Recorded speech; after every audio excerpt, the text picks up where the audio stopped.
Baiklah, di sini saya ingin menjelaskan tentang mazhab Hanafi. Baiklah, langsung saja. Mazhab Hanafi dalam bahasa Arab Hanafiyah atau translate dari Al-Hanafiyah ialah salah satu mazhab fikih dalam Islam Sunni.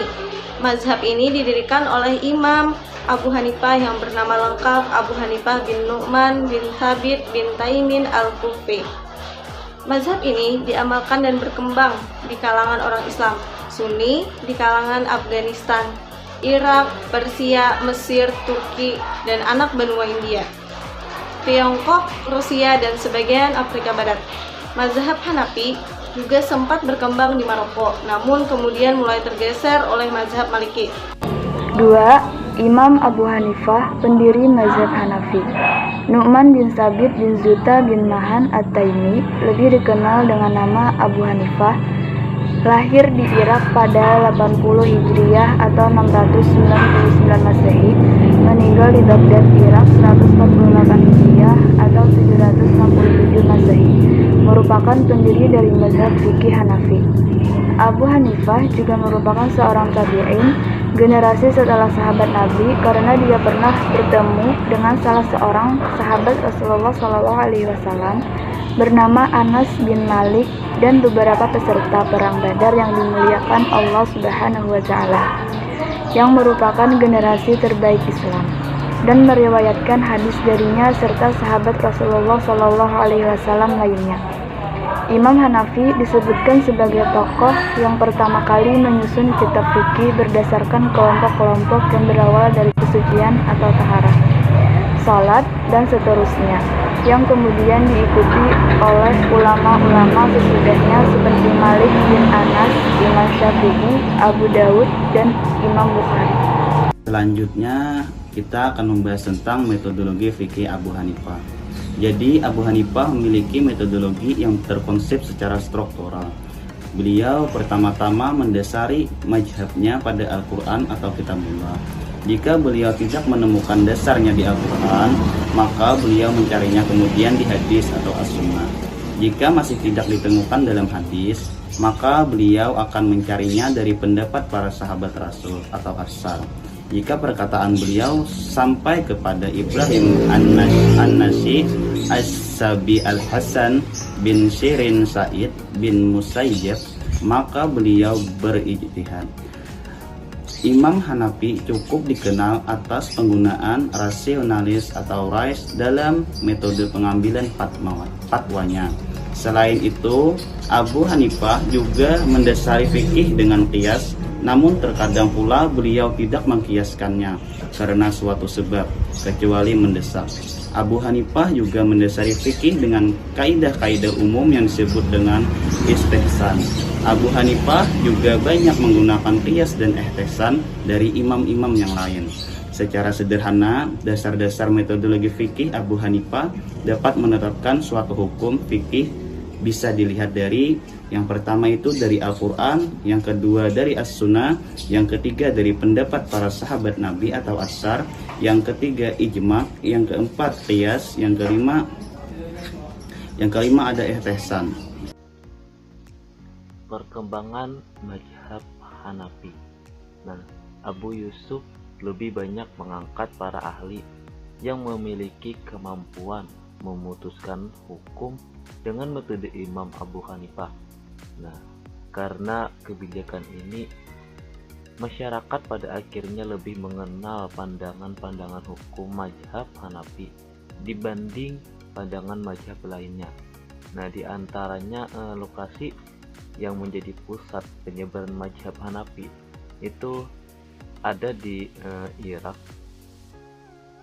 Khurasan, Syam, Mesir, dan wilayah Afrika Utara lainnya. Nah, Al-Mawariki pada abad 488 Hijriah dalam kitab Jadwah Al-Muqtabis fi Dzikri Wulat Al-Andalus membenarkan keterlibatan kekuasaan dalam penyebaran mazhab Hanafi. Dia mengutip pernyataan Ibnu Hajj, seorang ulama Andalusia bermazhab Zahiri, yang mencatat dua mazhab yang berkembang karena dukungan kekuasaan adalah mazhab Hanafi di timur dan mazhab Maliki di Andalusia.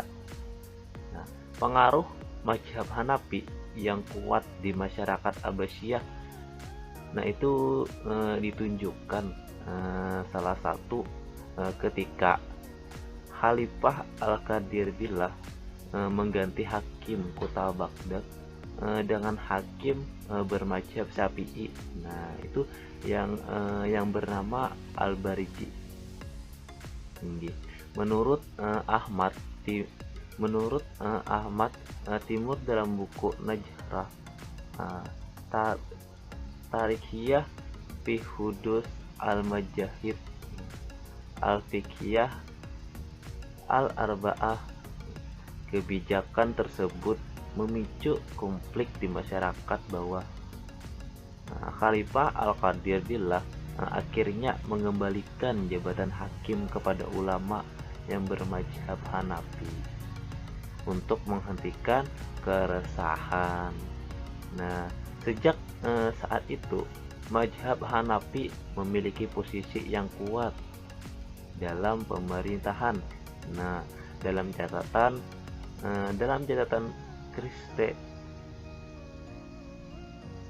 Kriste Warren yang dipublikasikan Oxford.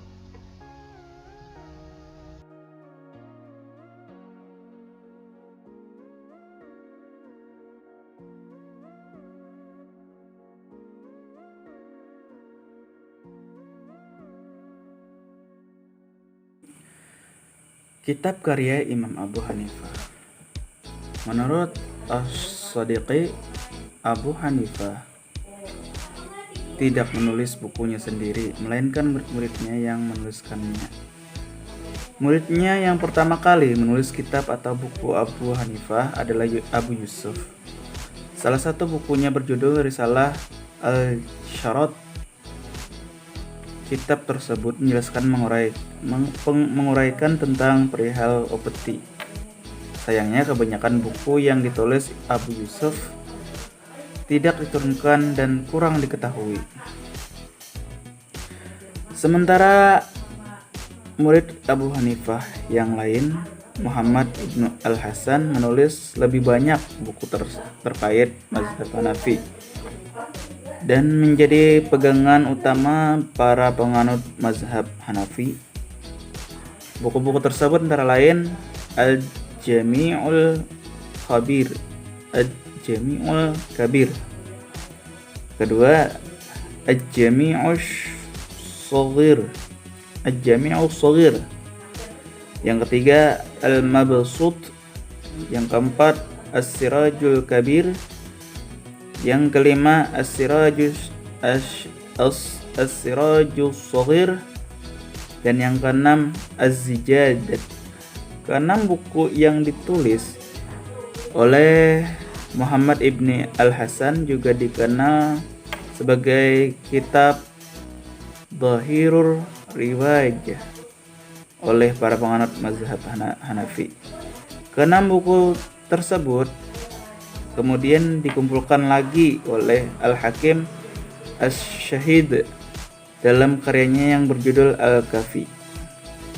Kitab-kitab mazhab Hanafi yang lainnya yang terkenal antara lain: 1. Al-Mujarrad, kedua Adabul Qadli, ketiga Al-Jishal, keempat An-Nafaqat, kelima Al-Sharaz, keenam Al-Faraid, ketujuh Al-Wasit, kedelapan al-hadz. Ke-9 al-jami'. Ke-10 itsbatul qiyas.